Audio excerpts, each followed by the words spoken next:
Ajith sir ஒரே கல்ல 2 மாங்காய் அடிச்சிருக்காரு. திருப்பூர்ல அஜித் ரசிகர்கள் சில பேர் பாஜகவுல இணைஞ்சிருக்காங்களாம். இதனடுத்து பிரதமர் மோடியுடைய திட்டங்களை அஜித் சாருடைய ரசிகர்கள் தமிழகம் முழுவதுமே கொண்டு செல்ல வேண்டும் என்றும், மாநிலத்துல தாமரை மலர செய்ய வேண்டும் என்றும் பாஜக மாநில தலைவர் தமிழிசை சவுந்தரராஜன் சொல்லியிருக்காங்க. ரசிகர் மன்றங்களே வேண்டாம் என்று இருக்கும் அஜித் சாருக்கு அரசியல் ஆசை வந்துவிட்டதோ சில பேர் பேச தொடங்கினாங்க. அவர் அனுமதி இல்லாமலேயே அவர் பெயரை சில இடங்கள்ல பயன்படுத்தப்பட்டது. இதை அடுத்துதான் தனக்கு அரசியலுக்கு வரும் எண்ணமே இல்லை என்று அஜித் சார் தெளிவாக அறிக்கை ஒன்றை வெளியிட்டாரு. பேட்ட விசுவாசம் தொடர்பாக அஜித் ரஜினி ரசிகர்கள் கூட சமூக வலைதளங்கள்ல மோதி கொண்டிருக்கின்றனர். அந்த மோதல் தேவையில்லாதது, அதை தவிர்க்க வேண்டும் என்று அஜித் தனது அறிக்கை மூலம் ரசிகர்களுக்கும் அறிவுரையும் வழங்கியிருக்காரு. ரசிகர்கள் மோதுவதை பார்த்தும் அஜித் அமைதி காப்பது ஏன் என்ற பேச்சுக்கு தற்போது முற்றுப்புள்ளி வச்சிருக்காரு. பேட்ட விசுவாசம் படங்கள் மோதவில்லை, சேர்ந்து வந்துள்ளன என இயக்குனர் சிவா கூட அண்மையில ஒரு பேட்டியில சொன்னாரு. இந்த நிலையில தான் யாருடனும் மோத வரவில்லை என்று அஜித் தெரிவித்து தன்னையும் தன்னுடைய படங்களையும் வேறு யாருடனும் ஒப்பிட வேண்டாம் என்றும் சொல்லியிருக்காரு.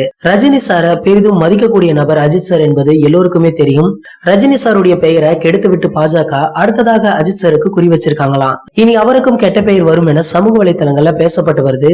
இந்த நிலையில தான் அஜித் சார் விளக்கம் அளித்து எந்த கட்சியும் ஆதரிப்போம் இல்லை என்று மக்களுக்கும் புரிய வச்சிருக்காரு. தான் உண்டு, தான் படங்கள் உண்டு, தான் குடும்பம் உண்டு என்று இருக்கும் அஜித் சார் தன்னுடைய ரசிகர்களும் அவ்வாறே இருக்க வேண்டும் என்று விரும்புகிறாரு. அதை விட்டுட்டு அரசியல் பக்கம் போக அவருக்கு விருப்பமே கிடையாதாம். இதை அவர் முன்பே தெரிவித்துள்ள போதிலும் தற்போது நினைவூட்டி இருக்காரு.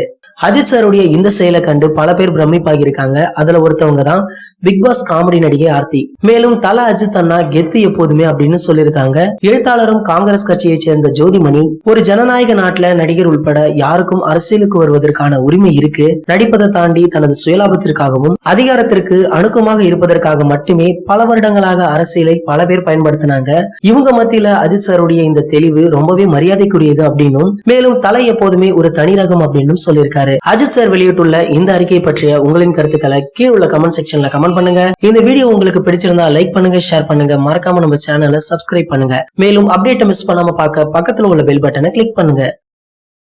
இந்த 2 வீடியோ நீங்க மிஸ் பண்ணிருந்தீங்கன்னா கிளிக் பண்ணி பாருங்க.